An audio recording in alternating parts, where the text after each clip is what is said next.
रहीम नाज़रीन अस्सलाम वालेकुम। मैं हूं इमरान वसीम। नाज़रीन, आज के प्रोग्राम में सबसे पहले हम बात करेंगे जो साबिक़ वज़ीर आज़म चेयरमैन पीटीआई इमरान खान की जानिब से इलेक्शन कमीशन के इशू करदा शोकास नोटिस को चैलेंज किया गया है। इस खबर में आप नाज़रीन को ये बताएंगे कि इमरान खान की जानिब से और पीटीआई की जानिब से तौहीने इलेक्शन कमीशन के इन शोकास नोटिस को किस फोरम पर, किस बुनियाद पर और किस वकील के ज़रिए चैलेंज किया गया है। दूसरा, हम बात करेंगे कि तहरीक इंसाफ की जानिब से अब किस खबर की तस्दीक कर दी गई है। और तीसरा, इसी खबर में हम बात करेंगे इस्लामाबाद हाई कोर्ट की जानिब से जो चेयरमैन पीटीआई इमरान खान को तौहीन अदालत का शोकास नोटिस जारी किया गया है। इस्लामाबाद हाई कोर्ट में होने वाली तौहीन अदालत की इस कार्रवाई और अदालत की जानिब से जारी किए गए शोकास नोटिस पर जो सवालात उठाए जा रहे हैं, इस मौजू पर भी आप नाज़रीन के साथ बड़ी अहम इंफॉर्मेशन शेयर करेंगे। तो इस खबर से गुफ्तगू का आगाज़ करते हैं और इसके बाद हमारी बाकी की जो अहम खबरें हैं उनकी डिटेल भी आप नाज़रीन के साथ डिस्कस करेंगे। नाज़रीन, इलेक्शन कमीशन की जानिब से 19 अगस्त को इमरान खान को, असद उमर को और फवाद चौधरी को उनके मुख्तलिफ बयानात पर तौहीन इलेक्शन कमीशन के शोकास नोटिस जारी किए गए थे। और उस नोटिस में ये कहा गया था कि 30 अगस्त को इमरान खान, फवाद चौधरी और असद उमर जो हैं वो या तो ज़ाती हैसियत में पेश हों या अपने वकील के ज़रिए अपनी हाज़िरी को यकीनी बनाएं और इस बात की वजाहत करें कि जो आपने इलेक्शन कमीशन की मुख्तलिफ बयानात के ज़रिए तौहीन की है,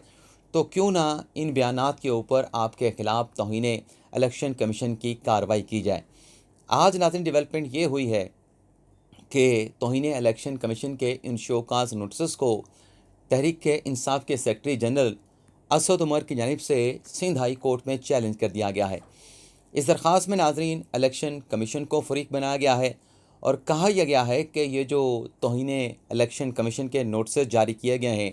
इमरान खान को, फवाद चौधरी को और मुझे यानी असद उमर को, ये बिला जवाज़ और गैर कानूनी हैं और इलेक्शन कमीशन का तौहीन इलेक्शन कमीशन की कार्रवाई का कोई जवाज़ नहीं बनता। इलेक्शन कमीशन कोई अदालती फ़ोरम नहीं है, तो ये अख्तियार तो हाई कोर्ट का है, सुप्रीम कोर्ट का है। तो इलेक्शन कमीशन ये तौहीन अदालत के शोकास नोटिस कैसे जारी कर सकता है। अब ये दरख्वास्त सिंध हाई कोर्ट में दायर कर दी गई है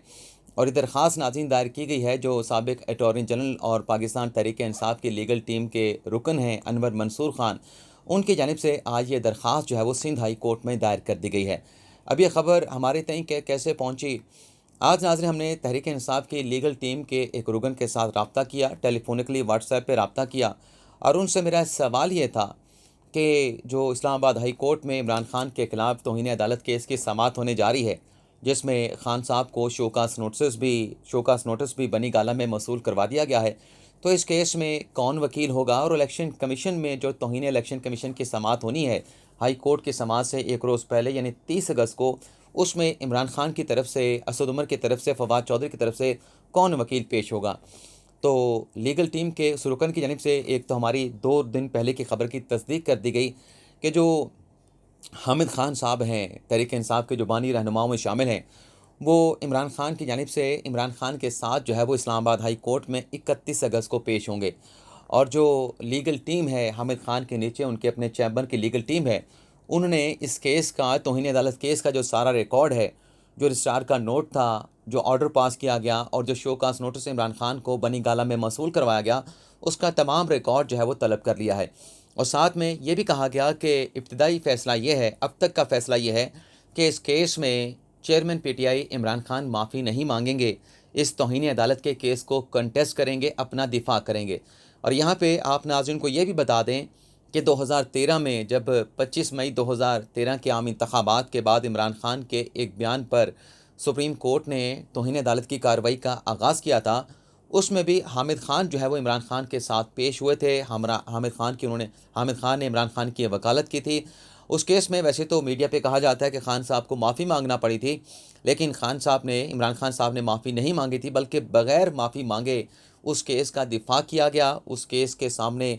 जो मौक़िफ़ था वो अदालत ने तस्लीम किया और फिर वो तौहीन अदालत का शोकास नोटिस जो है वो अदालत की जानिब से डिस्चार्ज कर दिया गया था। तो एक तो ये फैक्चुअली चीज़ मैंने करेक्ट करनी थी। दूसरा नाज़रीन ये है कि अब हामिद खान की खिदमात को हासिल किया गया है रजीम चेंज से पहले किस तरीके से तहरीक इंसाफ की सोशल मीडिया, तहरीक इंसाफ के चाहने वालों की जानिब से हामिद खान को क्रिटिसाइज़ किया जाता था कि वो पार्टी के साथ लॉयल नहीं है, वो पीडीएम के साथ मिल गए हैं, वो दीगर सियासी जमातों के रहनुमाओं के साथ मिल गए हैं, पार्टी के साथ उन्होंने बगावत कर दी है, पार्टी के साथ मुखलिस नहीं है। लेकिन वो पार्टी के साथ मुखलिस थे और उनकी सिर्फ़ एक ही डिमांड थी, उनकी सिर्फ़ एक ही जो है वो मुतालबा था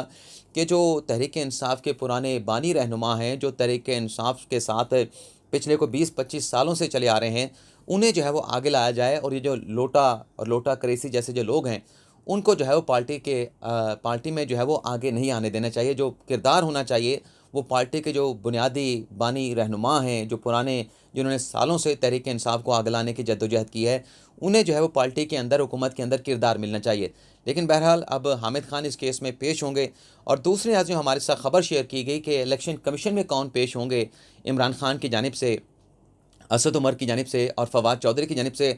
तो हमें पीटीआई की लीगल टीम की जानिब से ये बताया गया कि हो सकता है कि हमने जो आज सिंध हाई कोर्ट में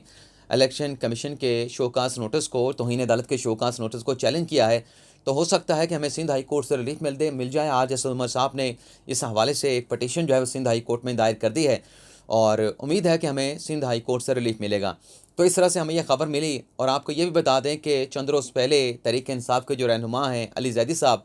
उनकी जानिब से जो पैमरा ने इमरान खान के बराह रास्त तकरीर पर, खिताबात पर, स्पीचेस के ऊपर पाबंदी लगाई है,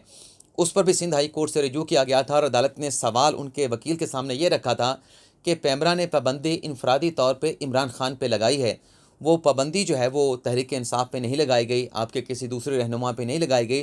तो दरख्वास्त गुजार जो हैं वो अली जैदी साहब हैं और जिनके ऊपर पाबंदी लगाई गई है वो इमरान खान हैं। तो जो मुतासरा फ़रीक है, हक़ दावा तो उनका बनता था, यानी इमरान खान का बनता था वो आएँ और सिंध हाई कोर्ट में दरख्वास्त दायर करें। लेकिन जब उनकी जानिब से दरख्वास्त दायर नहीं की गई, मुतासरा फ़रीक ने दरख्वास्त दायर नहीं की, तो अली ज़ैदी ये बताएँ कि उनका फिर हक़ दावा कैसे बनता है और हक़ दावा ना बनने की वजह से ये दरख्वास्त काबिल समाअत कैसे है। तो फिर कल इस केस की सिंध हाई कोर्ट में समाअत हुई और अदालत को कहा गया कि हम इस केस को कंटेस्ट नहीं करना चाहते, दरख्वास्त वापस लेते हैं। और दरख्वास्त वापस लेने की बुनियाद के ऊपर जो है वो फिर डिसमिस कर दी गई। अब ये जो एक और ख़बर के जो इस्लामाबाद हाई कोर्ट की जानिब से इमरान खान को तौहीन अदालत का शोकास नोटिस जारी किया गया है, इस पर किस किस्म के सवालात उठाए जा रहे हैं और उन सवालों का जवाब क्या है वो भी आपके साथ हम शेयर कर लें। नाज़रीन, हमारे एक दोस्त हैं, वकील हैं, उनकी जानिब से एक सवाल उठाया गया है कि दो कानूनी बातें जब इस्लामाबाद हाई कोर्ट ने इमरान खान के खिलाफ तौहीन अदालत की कार्रवाई का आगाज़ किया और शोकास नोटिस भी जारी कर दिया गया, तो हमारे उस वकील भाई की जानिब से ये कहा गया कि दो कानूनी बातें मुझे हज़म नहीं हो रही।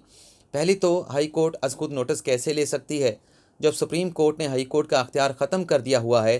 यानी वो कह रहे हैं कि सुप्रीम कोर्ट ने हाई कोर्ट का अज़ खुद नोटिस का अख्तियार ख़त्म कर दिया है। दूसरा, एडिशनल सेशन जज की तौहीन अदालत आर्टिकल 204 में फॉल नहीं करती, यानी उसके दायरे में नहीं आती। वो सिर्फ जज हाई कोर्ट और सुप्रीम कोर्ट के लिए है, यानी अगर हाई कोर्ट और सुप्रीम कोर्ट के जज की तौहीन हो तो उस पर ही जो है वो कार्रवाई हो सकती है। तो ये जो सेशन जज की तौहीन के ऊपर नोटिस लिया गया है, इस पर इस्लामाबाद हाई कोर्ट कैसे कार्रवाई कर सकती है, कैसे ट्रायल कर सकती है। तो बड़े ही लीगल क्वेश्चन उन्होंने उठाए हैं वकील साहब ने। लेकिन मैंने कुछ स्टडी की है, कुछ कॉन्स्टिट्यूशन को देखा है, तौहीन अदालत का जो ऑर्डिनेंस है 2003 का उसको देखा है, और जो 12 साला मेरी सहाफ़त का तजर्बा है सुप्रीम कोर्ट में, उसकी रोशनी में इन चीज़ों को मैं करेक्ट करना चाहूँगा। क्योंकि ये जो उन्होंने ट्वीट किया है, इसे तकरीबन जो है कोई 5000 लोगों ने ट्वीट और रीट्वीट किया है और 8000-9000 से ज़्यादा लोगों ने इसको लाइक किया है। अब इसका इंप्रेशन क्या है वो तो मैं नहीं जानता, ज़ाहिर सी बात है कि वो भी हज़ारों में होगा। अब नाज़रीन, जो आइन का आर्टिकल 184(3) है जिसके तहत सुप्रीम कोर्ट अज़ खुद नोटिस लेती है, ये सोली जो अख्तियार है ये सुप्रीम कोर्ट का है। और सुप्रीम कोर्ट नोटिस 3 इंग्रेडिएंट्स के ऊपर लेती है, 3 इश्यूज़ के ऊपर लेती है। अगर बुनियादी हकूक़ की खिलाफ वर्जी हो रही हो, अगर कोई अवामी मफाद आमा का मामला हो, अगर कोई अवामी दिलचस्पी का मामला हो, यानी ये जो आर्टिकल है ये पब्लिक एट लार्ज अगर अफेक्ट हो रही हो, तब सुप्रीम कोर्ट अपना ये अख्तियार इस्तेमाल करती है। और इस अख्तियार में हाई कोर्ट, किसी भी हाई कोर्ट का कोई अख्तियार नहीं, ये सिर्फ सुप्रीम कोर्ट के लिए अख्तियार जो है वो कॉन्स्टिट्यूशन में मुख्तस कर दिया गया है कि हाई कोर्ट नहीं, सिर्फ सुप्रीम कोर्ट ये अख्तियार इस्तेमाल करेगी। क्योंकि आर्टिकल 184(3) जो है वो सिर्फ सुप्रीम कोर्ट के चैप्टर से मुतल्लिक है, उसमें सिर्फ सुप्रीम कोर्ट का जिक्र किया गया है। दूसरा नाज़रीन, एक आर्टिकल है, बल्कि 192-93 के बाद हाई कोर्ट्स के आर्टिकल शुरू हो जाते हैं कॉन्स्टिट्यूशन में, दूसरा नाज़रीन आर्टिकल है 199। 199 आर्टिकल में नाज़रीन अगर कोई इनफरादी शख्स है, यानी आर्टिकल 184 पब्लिक एट लार्ज के अगर बुनियादी हकूक़ सलब हो रहे हैं, उस पर सुप्रीम कोर्ट जो है वो कोई दरख्वास्त आए बगैर या दरख्वास्त के ऊपर इस अख्तियार को एक्सरसाइज कर सकती है, इन्वोक कर सकती है। लेकिन नाज़रीन जो हाई कोर्ट को आइन के अंदर अख्तियार दिया गया है कि अगर किसी इंडिविजुअल के जो कॉन्स्टिट्यूशन राइट्स हैं वो सलब हो रहे हैं, रियासत के अंदर सलब किए जा रहे हैं, तो इस्लाम हाई कोर्ट जो है किसी इंडिविजुअल की दरख्वास्त के ऊपर उसके जो बुनियादी हकूक़ की खिलाफ वर्जी है उस पर कार्रवाई करके मुतलका फ़रीक़ैन से जवाब तलब कर सकती है। लेकिन नाज़रीन ये जो तौहीन अदालत की कार्रवाई होती है, ना तो ये आर्टिकल 184(3) यानी सो मोटो के अख्तियार के तहत नहीं होती, और ना जो हाई कोर्ट का 199 आर्टिकल 199 का अख्तियार है, ना ही उस अख्तियार के तहत होती है। ये नाज़रीन कार्रवाई होती है आर्टिकल 204 के तहत। और नाज़रीन आइन का आर्टिकल 204 क्या कहता है वो भी मैं आपको पढ़ के बता देता हूँ। मुझे गैलरी निकालने दें, मैंने स्क्रीनशॉट ले रखे हैं। नाज़रीन आइन का आर्टिकल 204 ये कहता है, कहाँ गया मेरे स्क्रीनशॉट्स, जी जनाब, आर्टिकल 204 नाज़रीन ये कहता है कि in this article courts mean supreme court और हाई कोर्ट, यानी इस आर्टिकल के तहत सुप्रीम कोर्ट और हाई कोर्ट जो है वो तौहीन अदालत की कार्रवाई कर सकती है, यानी उनकी तजरील के हवाले से आर्टिकल 204 है। और इसी नाज़रीन आर्टिकल 204 का सब क्लास 3 है जिसमें यह कहा गया है the exercise of power conferred on a court, यानी इस आर्टिकल के तहत जो अदालत को अख्तियार सौंपे जा रहे हैं by this article may be regulate by the law, इस अख्तियार को किसी लॉ के तहत and subject to the law और कानून से मशरूत करके by rules made by the court, यानी इस अख्तियार को कानून के तहत और कानून के साथ मशरूत करके और जो सुप्रीम कोर्ट रूल्स बनाएंगे उसके तहत जो है वो अख्तियार किया जा सकता है। इसके साथ नाज़रीन तौहीन अदालत का ऑर्डिनेंस है 2003 का, वो क्या कहता है तौहीन अदालत के हवाले से। नाज़रीन तौहीन अदालत का ऑर्डिनेंस 2003 का सेक्शन 4 जो है वो बड़ा क्लियर है, और वो ये कहता है कि every superior court shall have the power, यानी ये तौहीन अदालत का ऑर्डिनेंस 2003 का सेक्शन 4 का सबसेक्शन 1 ये कहता है कि every superior court shall have the power to punish a contempt committed in relation to it, यानी आगे फिर आर्टिकल सब क्लास 2 शुरू हो जाता है। वो ये कहता है कि subject to the subsection 3 every high court shall have the power to punish a contempt committed in relation to any court subordinate to it, यानी कोई भी हाई कोर्ट जो है उसकी अगर निचली किसी कोर्ट्स के जो सबऑर्डिनेट उनकी कोर्ट हैं, हाई कोर्ट्स के नीचे अदालतें होती हैं, जैसे हाई कोर्ट्स हैं पूरी पंजाब की जो निचली जुडिशरी हाई कोर्ट के नीचे जो अदलिया है वो सारी हाई कोर्ट्स के नीचे आती हैं। सिंध हाई कोर्ट के नीचे उनकी अदलिया आती है, पेशावर हाई कोर्ट के नीचे, बलूचिस्तान हाई कोर्ट के नीचे, हाई कोर्ट के नीचे उनकी अपनी अदलिया आती है। तो इस आर्टिकल में कहा गया कि अगर कोई सबऑर्डिनेट कोर्ट्स की भी अगर कोई कंटेम्प्ट होती है तो हाई कोर्ट उस पर कार्रवाई कर सकती है, तो हाई कोर्ट का ये अख्तियार है। अच्छा, दोस्त ने एक सवाल ये भी उठाया कि इसमें कोई दरख्वास्त नहीं आई तो अदालत किस तरह से ख़ुद से कार्रवाई कर सकती है। तो नाज़रीन आपको याद होगा कि जो राना शमीम का तौहीन अदालत का मामला था और अंसार अब्बासी की तौहीन अदालत का मामला था, उस पर भी रजिस्ट्रार के नोट के ऊपर हमने ये देखा है, चाहे सुप्रीम कोर्ट हो, हाई कोर्ट हो, अगर कोई कंटेम्प्ट होती है मीडिया के ज़रिए वो अदालत के नॉलेज में आ जाती है, अदालत के इल्म में आ जाती है, कोई रजिस्ट्रार जो है वो नोट बना के चीफ जस्टिस को भेजता है और चीफ जस्टिस उस नोट के ऊपर कार्रवाई को इनिशिएट कर देता है, तौहीन अदालत की कार्रवाई का आगाज़ कर देता है। यानी सो मोटो केस जो होता है उस पर नंबर जो लगता है, उसका जो टाइटल होता है वो भी सो मोटो उस पर लिखा जाता है कि ये सो मोटो केस है। लेकिन जो इमरान खान को ये नोटिस जारी किया गया है, इसका टाइटल जो है वो सो मोटो केस का नहीं दिया गया, बल्कि क्रिमिनल ओरिजिनल पटिशन का नाम दिया गया है, तो इसे सो मोटो नहीं कहा जा सकता। और आइन और कानून जो है हाई कोर्ट को ऐसा अख्तियार एक्सरसाइज करने का जो है वो हक देता है। अब आ जाते हैं सैलाब की सूरत हाल के हवाले से। नाज़रीन सैलाब की सूरत हाल ये है कि सिंध डूबा हुआ है, KPK डूबा हुआ है, पंजाब डूबा हुआ है, यानी चारों सूबे डूबे हुए हैं और सैलाब की जो तबाहकारी हैं वो अपनी जगह पे जारी हैं। और रात के KPK में जो अपना मुंडा हेडवर्स का जो एक बंद था वो भी टूट गया, जिसकी वजह से नौशहरा और चारसदा के डूबने का ख़तरा पैदा हुआ है। और हुकूमत की जानिब से जो इंटरनेशनल डोनर्स हैं, जो पाकिस्तानी हैं, जो ओवरसीज़ पाकिस्तानी हैं, उन्हें अतियात देने की, उन्हें इमदाद देने की, डोनेशन देने की अपील की जा रही है। दूसरी तरफ नाज़रीन डेवलपमेंट ये हुई है कि वज़ीर ख़जाना जो हैं खैबर पख्तूनख्वा के तैमूर झगड़ा, उनकी जानिब से एक वफाकी हुकूमत को ख़त लिखा गया है जिसमें यह कहा गया है कि सूबा जो है वो IMF की शर्त पर जो है वो सरप्लस बजट नहीं छोड़ेगा। अब इस पर मैंने कल ट्वीट की, कुछ दोस्तों की जानिब से उस पर भी एतराज़ उठाया गया कि ग़ालिबन आपको अंग्रेज़ी समझ नहीं आई, तो ये बात उनकी दुरुस्त है कि मेरी अंग्रेज़ी कमज़ोर है, लेकिन अक्ल नहीं कमज़ोर इतनी ज़्यादा कि मैं चीज़ों को समझ ना सकूँ। नाज़रीन, ये जो अंग्रेज़ी में लिखा गया ख़त है, इसमें जो कुछ भी कहा गया है, लेकिन आपको मालूम है कि इस ख़त में ये जो वज़ीर ख़ज़ाना के पीके ने भेजा है, ये ख़त वज़ार ख़ज़ाना को भेजते हुए IMF को भी भेज दिया गया है कि हम ये जो एग्रीमेंट आपके साथ वफ़ाकी हुकूमत ने पास किया है, मतलब आपके साथ कमिट किया है, उस पर हम अपने सूबे का जो बजट है उसको सरप्लस नहीं छोड़ेंगे। अब आप देखें कि मैं इसमें जो सवाल उठा रहा हूँ कि ये जो लेटर है, एक तो इसकी कॉपी IMF को नहीं भेजनी चाहिए थी। दूसरा, ये 4 दिन 5 दिन के बाद भी भेजा जा सकता था, क्योंकि पीर को IMF का जायज़ा इजलास होने जा रहा है, जिसमें पाकिस्तान को पैसे जो है कर्जा इशू करने के हवाले से बड़ा अहम इजलास हो रहा है। और साथ में आप ये भी देखें कि चंद रोज़ पहले, 2 रोज़ पहले,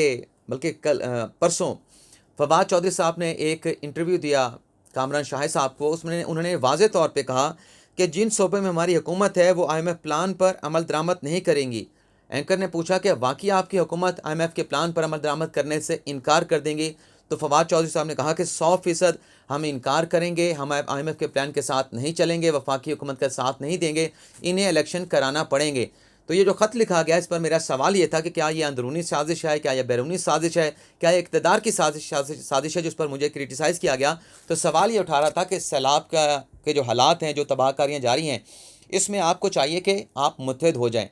आप सिर्फ इलेक्शन कराने के लिए इस तरह का ख़त लिखना, एक तरफ आप कहते हैं कि पाकिस्तान में श्रीलंका जैसी सूरत-ए-हाल पैदा हो सकती है, लेकिन आप खुद श्रीलंका की सूरत-ए-हाल पैदा करने की कोशिश कर रहे हैं। आज अगर IMF की जानिब से पाकिस्तान को कर्जा ना दिया गया